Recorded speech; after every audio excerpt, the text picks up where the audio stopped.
Welcome to the Jeremiah Patterson Show, and thank you for joining me this Monday. This video was actually supposed to be posted yesterday, but I was running on 2 hours of sleep, so I needed to rest. So sorry about that delay, but this is part two.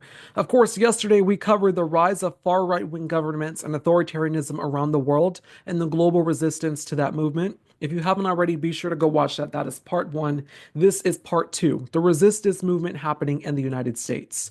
And today is President's Day. Happy President's Day for all who enjoy this day off in terms of no working. It's the day where we honor and celebrate the history of presidents in the United States. And the question now emerges today, President's Day, February 17th, 2025.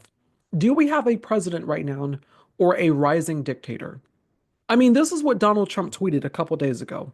He who saves his country does not violate any law. That is dictatorship talk. And we need to be serious about the fact that he's serious about the fact that he's saying that. I mean, this is from my book Resistance here, an ebook I wrote after the election on essentially listening to the leader and taking them seriously. Rule number 2, quote, do not underestimate. Insisting or suggesting a wannabe authoritarian leader can't or won't do something because it's too extreme or has never been done before implies one does not know or understand history. The first mistake is to undermine or underestimate the wannabe autocrat, especially when they have engaged in dehumanizing, dangerous, and incendiary rhetoric or have incited political violence. End quote. So I want to stop there because one of the things I talk about in that chapter, rule number 2, effectively, is the fact that Americans should have taken Donald Trump extremely more seriously after he incited an insurrection on January 6th, after he effectively called the Nazis on the sides of the Charlottesville situation that happened in 2017, effectively said that there were good people on both sides. And good people on both sides? Are we talking about the white supremacists as well? It is believing the leader. It is not underestimating the leader. When Adolf Hitler got attained power in Germany, one of the first things that a German newspaper did after he attained power was the fact that maybe Hitler's not actually going to do all the horrible things that he said he was going to do. Maybe he's actually not going to be that bad. Do we know the history of Adolf Hitler? He did not just rise to power and become bad. He was bad before he rose to power. I mean, Adolf Hitler incited insurrection in Germany, and then he attains office. He gets into office after being released from prison and convicted and sent to jail on those crimes of inciting insurrection against the German government. And one of the first things he does was release the prisoners who were also in prison for engaging in that insurrection. What did Donald Trump do when he first got into office? What did he do on day one? The January 6th prisoners were pardoned. The January 6th insurrectionists, domestic terrorists who not only, effectively invaded the United States Capitol, but also defecated in rooms and smashed windows and desecrated the halls of the United States Capitol, the people's capital.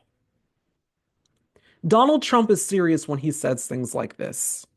He who saves his country does not violate any law. He means that. That is dictatorship talk. And it turns out he says things like this a lot. Nobody knows the system better than me, which is why I alone can fix it. When I took over the United States, when somebody's the president of the United States, the authority is total. The president of the United States has the authority to do what the president has the authority to do, which is very powerful. When somebody's the president of the United States, the authority is total. Total. I haven't asked anybody because I don't. You know why? Because I don't have to. I'm the only one that matters. I'm smarter than they are. I'm richer than they are. I will give you everything. I'm the king of the tax code. I know more formulas. I know more about tax abatements. I know more about taxes than any human being that God ever created. And we'll do it again very quickly and quickly. Fixed very quickly. Very quickly and easily if I was willing to kill millions of people.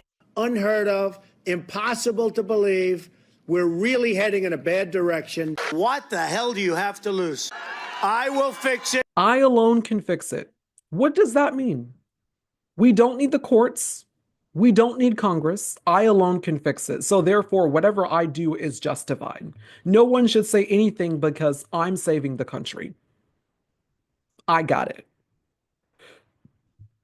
When you think about the transition from a democracy into an autocracy, you have a situation where the leader will declare himself to be all powerful and all knowing, and the fact that he needs to consolidate power. And maybe at the outright, there is resistance to that because you cannot just flat out make a statement like that. Well, then, of course, then we need something to prove that I can take all power because I alone can fix it, because I alone myself am the only one that can fix these problems. That's when you have a false flag terrorist attack, like the Reichstag fire that happened in Germany in the 1930s, where Hitler used that as a moment to consolidate power in Germany, to get down on political dissidents, have them arrested and assassinated, to take control of German parliament, to have the Nazi party in full control, and the Holocaust happened not too long after that. It is one single moment where the leader exploits violence, where the leader exploits a moment of crisis in the country to consolidate power to effectively allow that to continue. And Donald Trump, in so many instances, has done so. The constitutional crisis to here is here. The existential threat to democracy is here. He signed an executive order to end birthright citizenship, which is unconstitutional. He defied the ruling of a federal judge. Military generals have been fired, health officials have been fired, and he silenced the inspector generals, who were also fired. Inspector generals are in our government because after Watergate, they had to be put in government to investigate waste, fraud, and abuse, to ensure effectively that we do have no more corrupt presidents like Nixon who would try to get rid of the special prosecutors who were investigating him for his crimes and misdemeanors. I mean, I could go on and on and on. Donald Trump is flagrantly showing that he does not care about our institutions and has no respect for the rule of law. I alone can fix it, so nothing else matters. He is actively working to dismantle the United States federal government. And unlike his first term, there is assistance here. The assistance of a billionaire oligarch named Elon Musk, who is helping him. And so, in the face, in the face of that kind of threat to individual rights and hard fought freedoms and democracy itself, what do you do?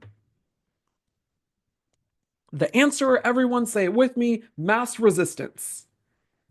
Last night, I talked about the global resistance to authoritarianism around the world. We got very positive feedback from that. A lot of you enjoyed that special part one.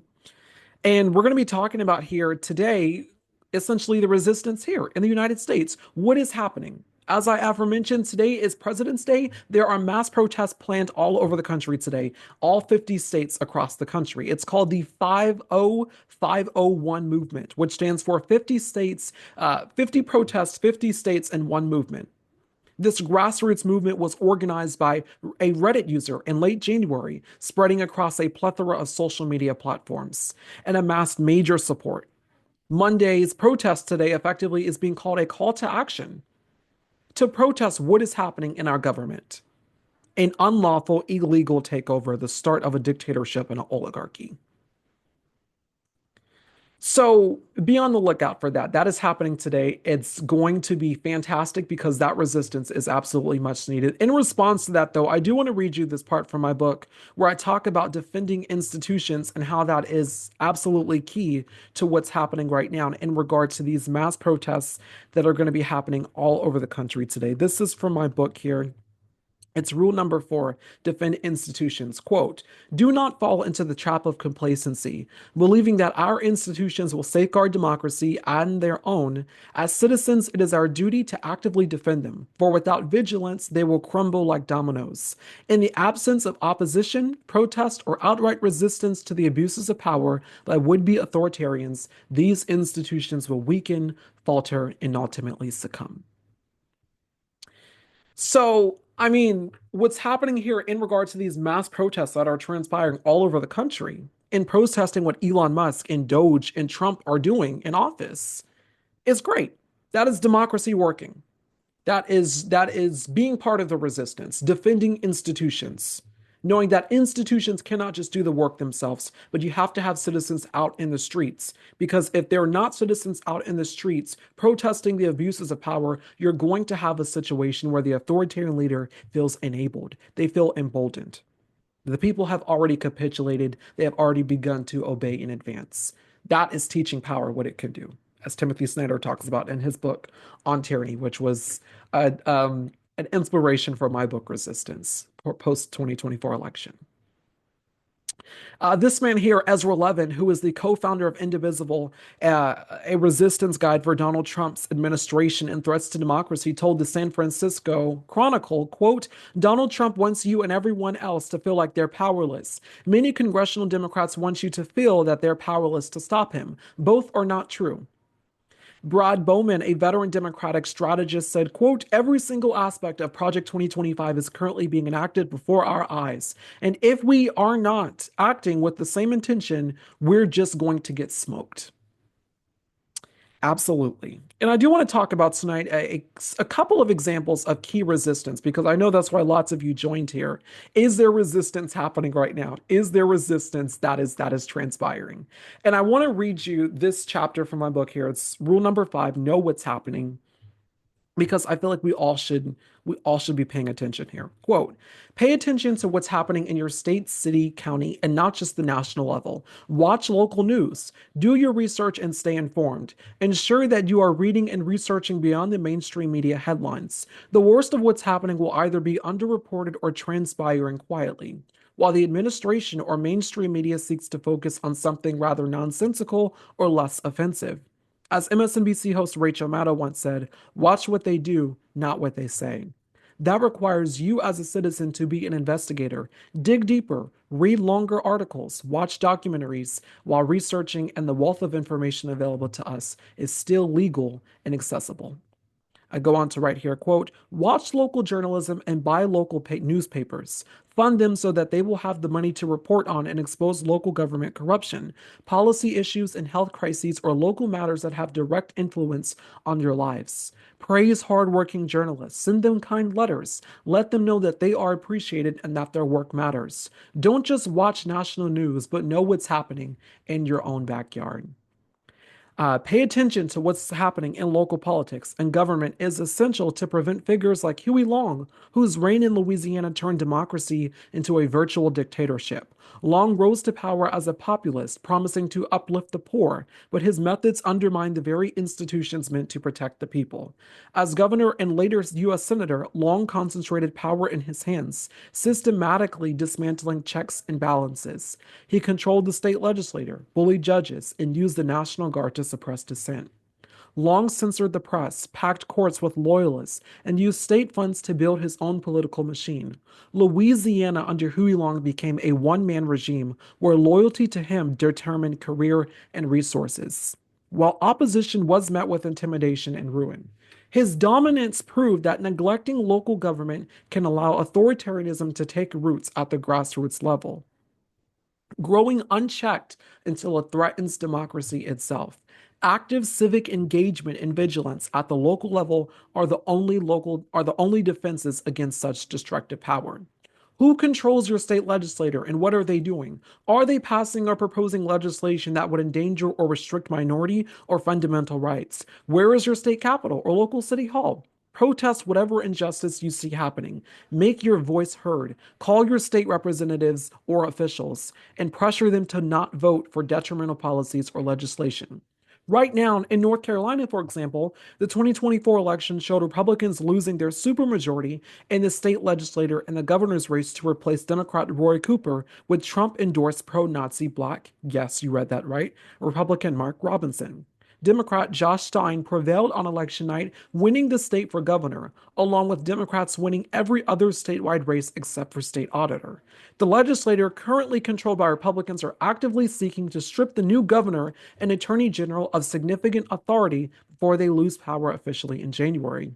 They refer to the bill as hurricane relief. Although its true intentions are authoritarian, it would not allow the governor to appoint liberal-leaning judges to the courts. Instead, he would be legally constrained to appoint pre-selected Republican-favored judges, nor would he be allowed to appoint members of his own party to serve on the state election board. Also, the newly elected Democratic Attorney General would be prevented to take legal action against any of these new rules, even if they are in violation of state law. This new legislation would also give the powers of election certification and oversight to the hands of the state auditor. Why such an inexplicable move? It's the only Republican statewide seat they won, not to mention will be controlled by Trump endorsed candidate Dave Bullock upon taking office next year. North Carolina residents have strongly voiced their opposition and protested this new bill, even during the legislative session in the halls of the state capitol. Governor Roy Cooper just vetoed the bill, but it's important to keep an eye on this story because Republicans, if more members join in, could override that veto and make this law. It is in seeing stories like these locally that demand a loud, vehement, and condemning chorus of civilian voices to raise the alarm, mount pressure, expose, and stop such anti democratic measures from passing or succeeding. Research and organize. The power of local activism is a major protector of democracy. Do not allow your state, city, or country to become an authoritarian stronghold. Know your rights and protect them. So I wrote that in my book, Resistance. And what ended up happening in North Carolina is that Republicans did override the Democratic governor's veto there. He did override former Democratic Governor Roy Cooper's veto. And now Democrats are in power in North Carolina, and that effectively has happened. Their power has been restricted. There's also another case in North Carolina with the North Carolina Supreme Court race. If you're an avid watcher of the Jeremiah Patterson Show here on YouTube, you know about this case because I've covered it multiple times. I've talked about it. I did a whole video on it. Effectively, this is a margin here of the tight race where Democrat Allison Riggs won her seat, the incumbent on the North Carolina Supreme Court. She won her seat for another term. And the Republican in this race, Jefferson Griffin, is effectively trying to get 65,000 votes thrown out of the race so that he himself can be on the North Carolina Supreme Court. He's trying to get 65,000 ballots thrown out. The race was won by just 714 votes. He's trying to annul her victory. Where is the resistance to that, you may be asking? This is that resistance. This was last month in regard to that massive, explosive turn to essentially overthrow democracy, overthrow the results of a free and fair election, and to, by proxy, by court, install himself instead. Is nothing less than a blatant attempt to overturn a free and fair election. Justice Allison Riggs won the election to retain her seat on North Carolina Supreme Court fair and square. But what are Republicans doing now? Shamelessly working to disenfranchise voters retroactively, brazenly manipulating their way to a victory they didn't earn and that they don't deserve.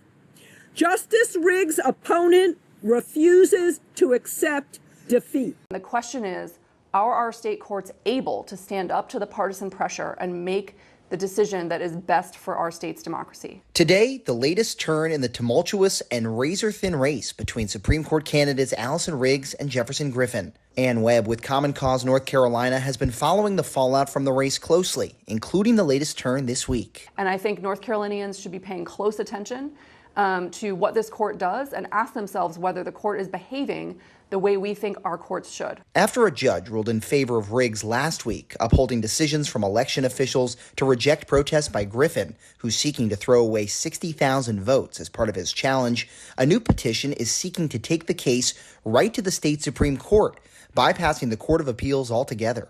We do know, if you look at the makeup of the Court of Appeals, it's a 15-member court. It hears cases in 3-member panels, and there are 12 Republicans and 3 Democrats. Mitch Kokai with the Locke Foundation says bypassing the state Court of Appeals, as a petition would seek to do, has political implications, but would also speed up what's become a drawn-out process. The state Supreme Court, in its last order in this case, ordered the Superior Court to work expeditiously, which suggests that the Supreme Court would like to get this resolved fairly quickly.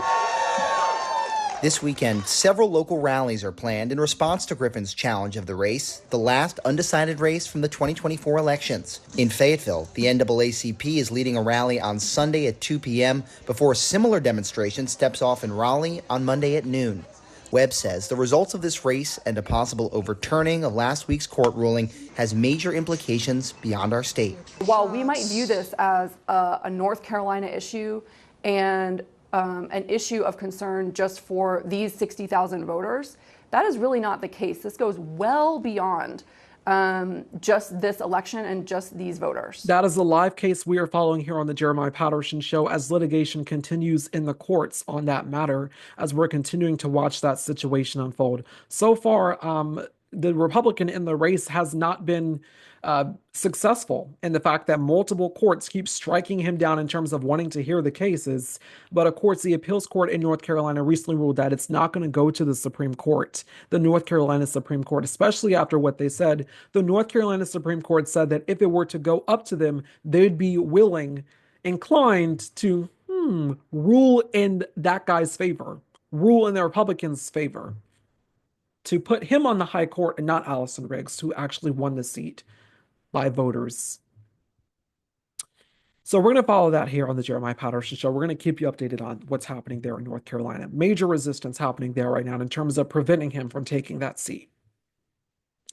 After the election, Democracy 2025 announced that they would be joining the resistance. This is what it looks like right now when you go to their website.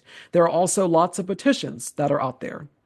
One of my followers, Chrissy, recently created her own petition on resistance. This is the website to sign up. Join the resistance, please. Sign Chrissy's petition. It is absolutely worth signing. Also, read her plea here because it's very pertinent and relevant to how millions of Americans are feeling right now.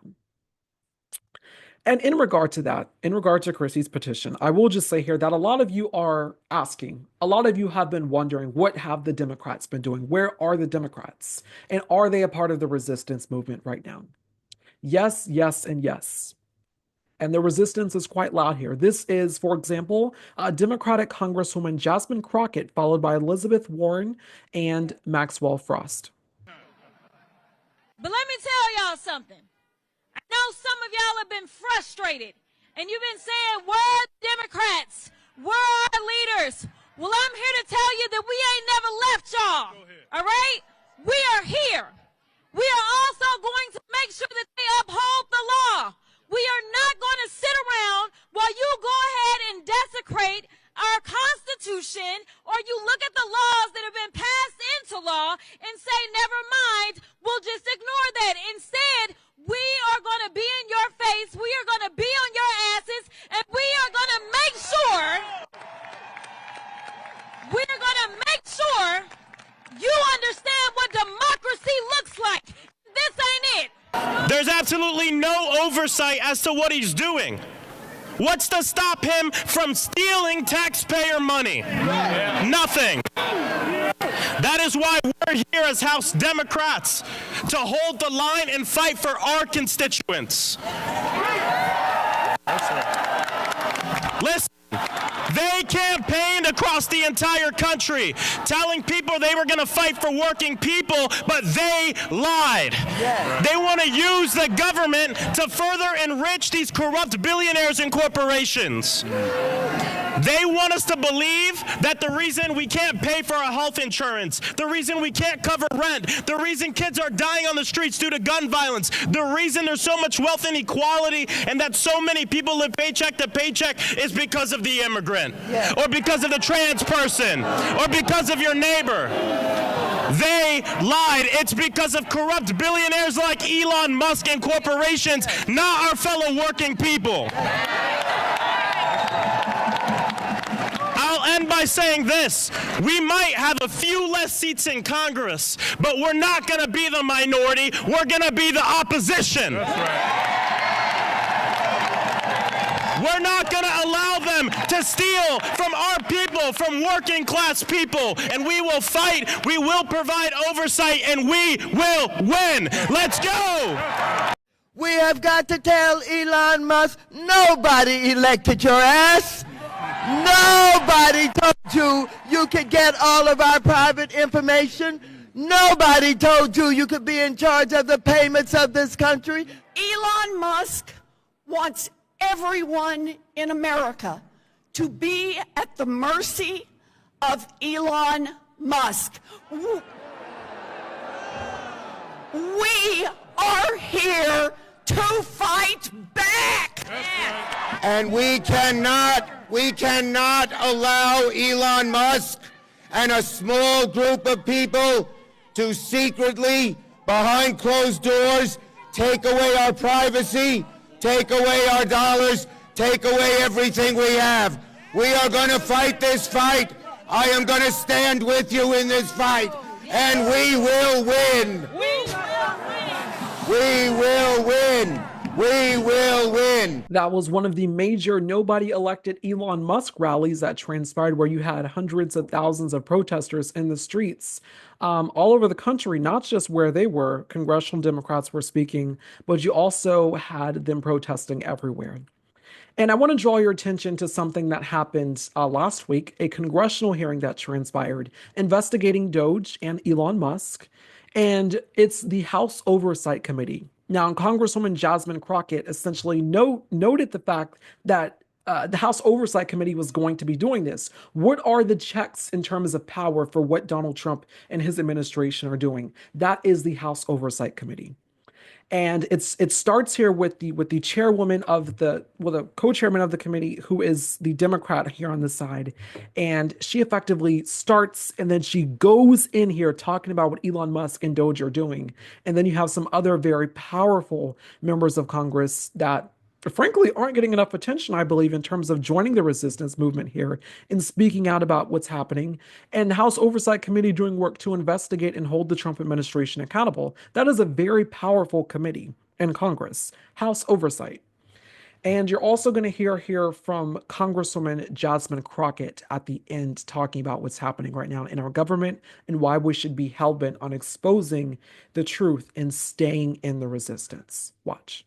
In fact, while we were here discussing government waste on the House floor yesterday, Elon Musk was standing behind the Resolute desk in the Oval Office with the president, and the administration was making emergency court appeals to try to unlock his team's access to the Treasury payment system, which they claim they are using to study improper payments, which is the topic of this hearing. But here's the thing.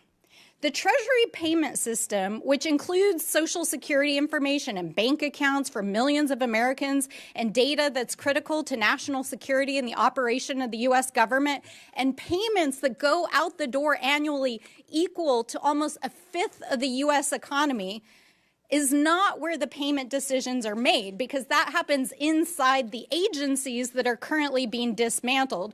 And the people who actually investigate waste, fraud, and abuse at these agencies are the inspector generals, who Donald Trump fired his first week in office in a midnight massacre. So we have to ask ourselves, what is really going on here? Why did Republicans block Elon Musk from appearing before this very committee last week? Why is the administration so eager to allow Elon Musk and his hackers to have access to proprietary and private information in the Treasury payment systems? Why are our colleagues across the aisle shielding them as they are clearly breaking the law? And why is the vice president trying to rewrite the U.S. Constitution by tweet and undermine the judiciary? So obviously we're in the Oversight Committee and we have a lot of questions, and so do the American people, especially while our colleagues across the aisle are trying to scoop up the savings from the dismantling of these agencies to pay for the largest permanent tax break in American history for billionaires and the folks that they're helping on their side of the aisle. So let me close by saying this directly to Mr. Elon Musk. We are well aware that you are eager to engage with members of Congress on social media, but we're not here to play. If you have serious desire to engage in democracy and transparency, we welcome you to the Oversight Committee. Come and testify in front of the American people under oath, because we want to know what you're up to. So if you're interested in talking to us, then please join us here in the People's House in the House of Representatives. No way be cooperating with House Republicans who want to shut down the Department of Education and destroy Medicare and Medicaid.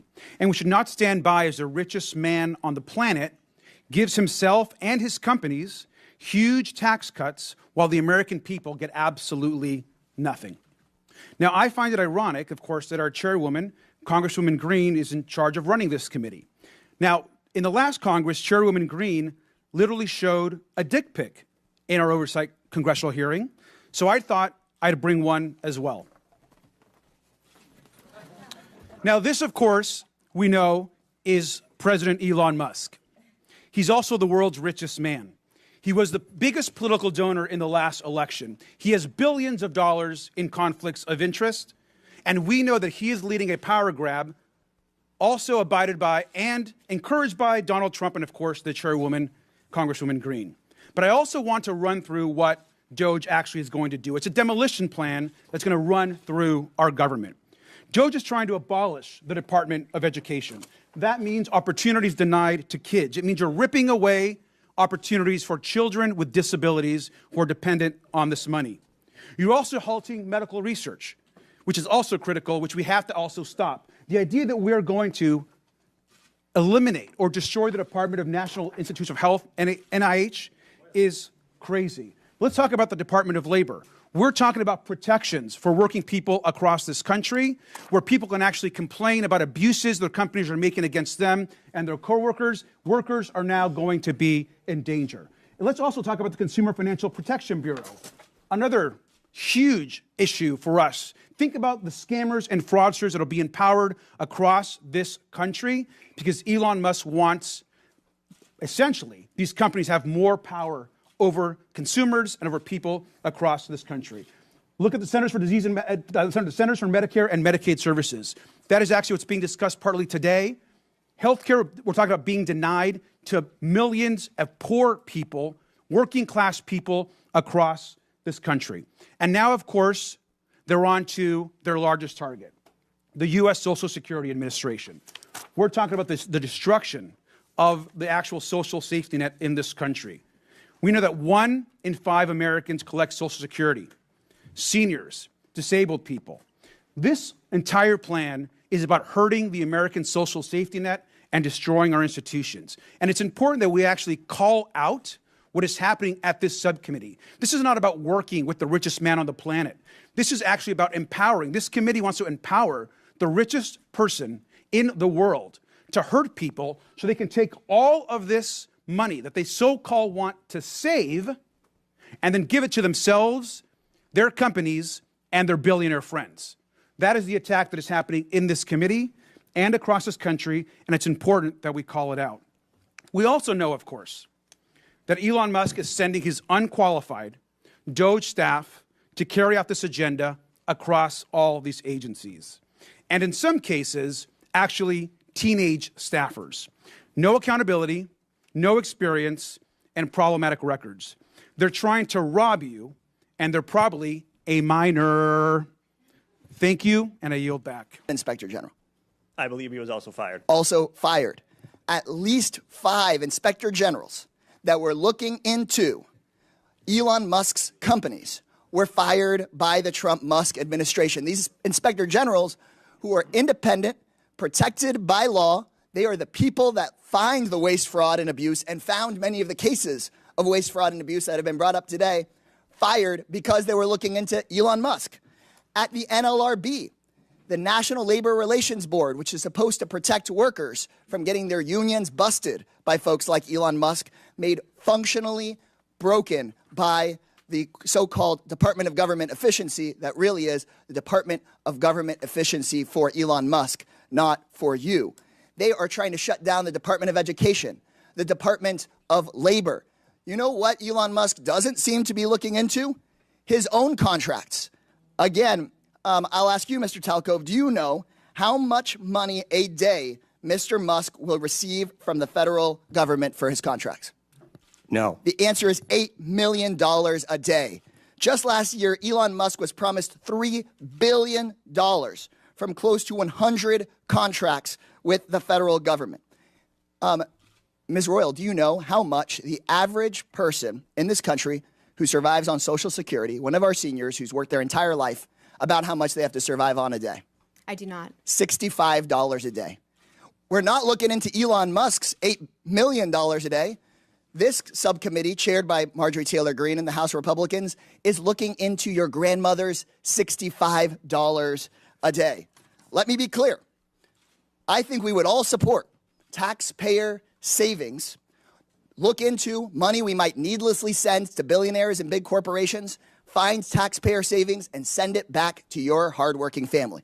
But instead, what House Republicans and the Trump-Musk administration want to do is they want to look into your kids' lunch money, your kids' teacher's salary, into your grandparents' Social Security. They want to take that money and give it out in billionaire tax cuts, and they're talking about that in committee tomorrow. In Budget Committee tomorrow, they just released their plan. So let me be clear. When Republicans talk about government efficiency in this Congress, they're not looking into billionaires who don't pay their taxes. They're not looking into billionaires who get rich off of government contracts. They're not looking into Elon Musk firing watchdogs who are supposed to keep him accountable. They're looking at cutting your public schools. They're going straight for your Social Security. They're coming straight for cancer research. They're coming straight for the Department of Education. They're not looking at big tech. They're not looking at big pharma because those people fund their campaigns. If this committee were serious about rooting out waste from our federal government, then today's whole hearing would be about how Musk and Donald Trump are firing the independent watchdogs who've done this work for decades. Instead, my Republican colleagues' actual goal on this committee is to distract from Trump and from Musk's corrupt war on accountability. This will not be a subcommittee dedicated to making government efficient for everyday people. It's about helping Elon Musk and Donald Trump be as efficient as possible in robbing our government and handing out our government services to the rich. So this seems that this subcommittee is just going to be like the agency it's named after. The gentleman's time has expired. Thank you, Chair Lady. I now recognize the gentlewoman from Texas, Ms. Crockett, for 5 minutes. Thank you, Madam Chair. And Mr. Talcove, I'm just going to go ahead and pick up where you left off really quickly. Just to be clear, the upgrades that you're talking about as it relates to our data processes, these aren't things that would be free, are they? They would cost some kind of money. Not looking for a number, but they will cost, correct? Some are free and some would cost money. Okay.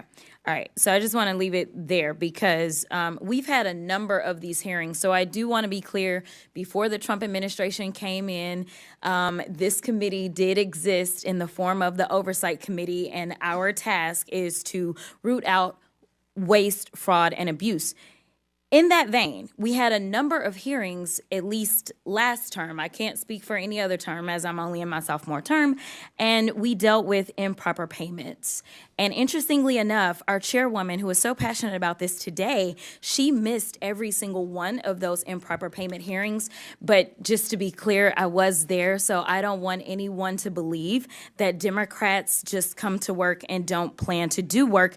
In fact, I'm trying to figure out exactly what it is that the Republicans believe our job is, because right now they have relinquished their constitutional duties over to an unelected bureaucrat, someone who no one went out to vote for. And absolutely, he is occupying the Oval Office, as we saw yesterday. And that is a first for me, to see someone occupying the Oval Office who's never actually been elected to the Oval Office and actually answering more questions than the person that allegedly got elected.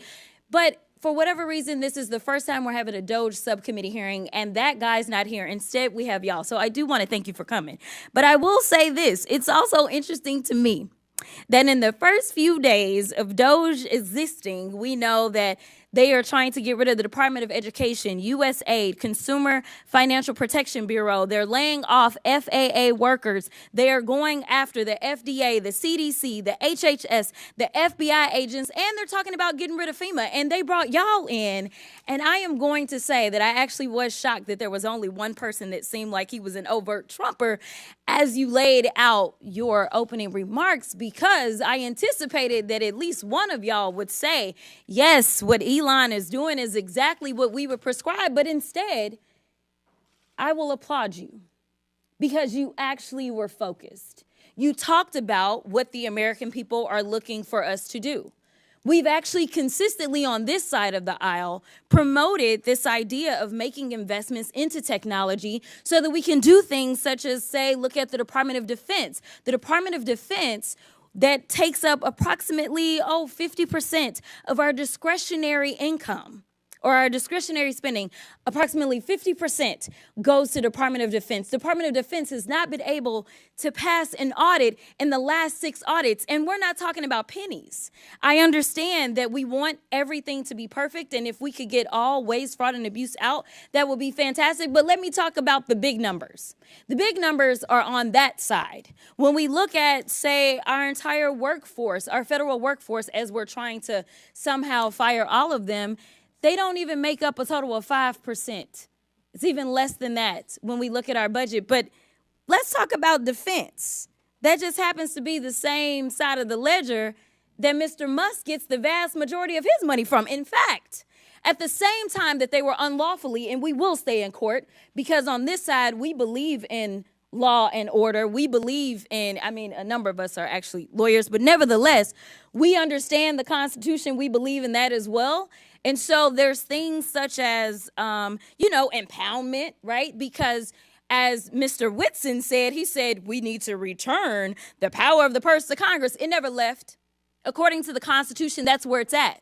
Now, I know that people are confused right now because for whatever reason, we had a guy that went in, and you talk about people invading our data. Listen, people said that they were upset about TikTok, but I'm upset about the guy that runs Twitter, who for sure is doing nefarious things, because I don't understand, if you are trying to conduct audits and figure out where the waste, fraud, and abuse is, I don't know why you would go to some tech guy. In fact, it was only techies that were sitting there at inauguration. We didn't have auditors. I would welcome auditors to come in and do forensic audits. In fact, he sat there in the Oval Office yesterday and he admitted that he was lying, and he was using his propaganda machine to do it when he said that we sent millions of dollars to Gaza for condoms. That was a lie. So let me tell you something. The gentlelady's time has expired. It's time for the us gentlelady's to do time our has job expired. and rein in this rogue actor known The as gentlelady's Elon time Musk. has expired.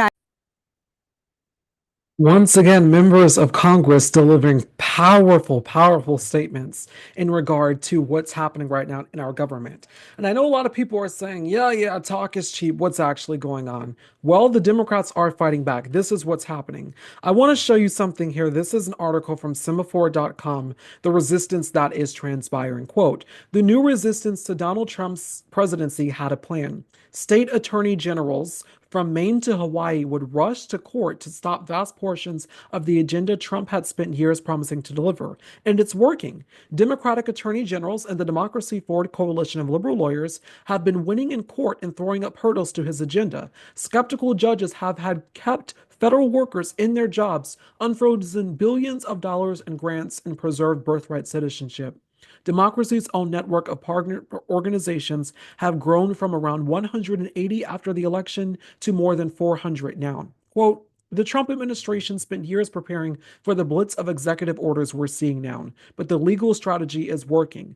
The early wins we've seen so far are just the beginning of our coordinated legal strategy, congressional Democrats also agree. This is reporting here, a direct quote from Chuck Schumer, who's the Senate Democrat leader.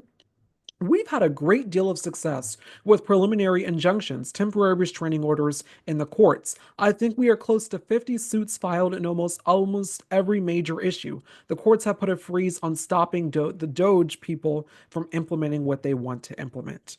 So Democratic attorney generals, also according to the Indivisible co-founder Ezra Levin, essentially are currently working right now to battle 1,000 injunctions in terms of lawsuits that is happening. So there is resistance that's happening in the states. What is happening on Capitol Hill? What's happening in Congress?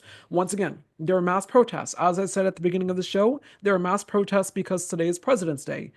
Someone made a joke on TikTok saying President's Day is canceled until we get a new one. It's actually funny. It's actually funny because Donald Trump is not actually acting like a president. But we've also seen a credible vociferous speeches from Democratic members of Congress, angry social media posts, and Democrats on Capitol Hill effectively are getting to work, as you saw with the Oversight Committee doing there. So that is happening in terms of that resistance. Of course, more than 70 lawsuits have been filed in regard to the termination of birthright citizenship, mass government downsizing, the mass firings by Elon Musk and Doge in terms of hacking key government databases and also, institutions. That is happening right now. And of course, the broad executive orders without congressional approval is happening right now. So that is a part of the growing resistance that is happening in the United States. This is Jamie Raskin. He is a top Democrat in Congress. He's also a constitutional lawyer. This is from reporting from Politico. Quote, many Democrats appear to have been caught off guard by how swiftly President Donald Trump has moved to upend Washington, dismantling agencies, firing federal workers, and trying to impound congressionally appropriated funds. Now the party is mobilizing an opposition, and one of the key strategists is a familiar face, Representative Jamie Raskin, who was a floor manager for Trump's second impeachment after the January 6th insurrection at the Capitol. The top Democrat on the House Judiciary Committee and a former constitutional law professor, Raskin has been tasked by Democratic leaders with serving on their Rapid Response and Litigation Working Group, where he'll help lead the party's effort to slow down Trump's agenda in the courts.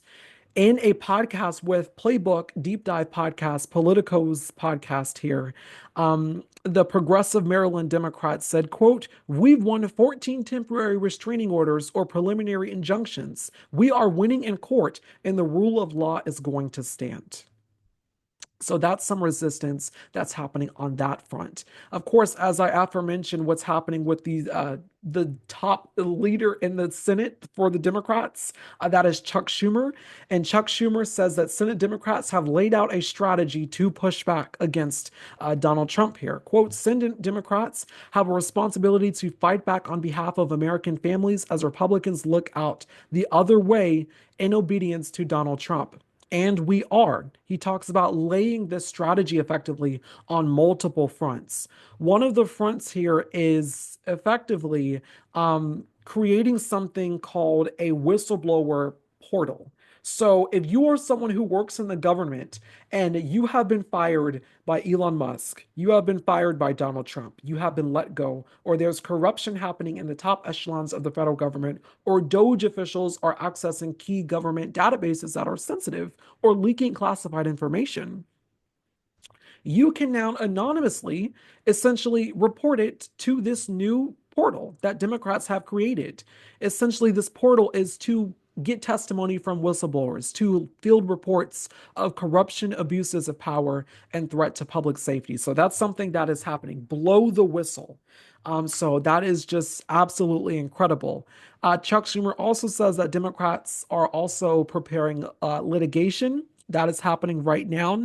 And then, of course, doing things such as making sure that they are, effectively speaking in the Senate, such as Senator Amy Klobuchar did with doing a filibuster, talking for hours and hours and hours, trying to block and stall the Trump administration's agenda.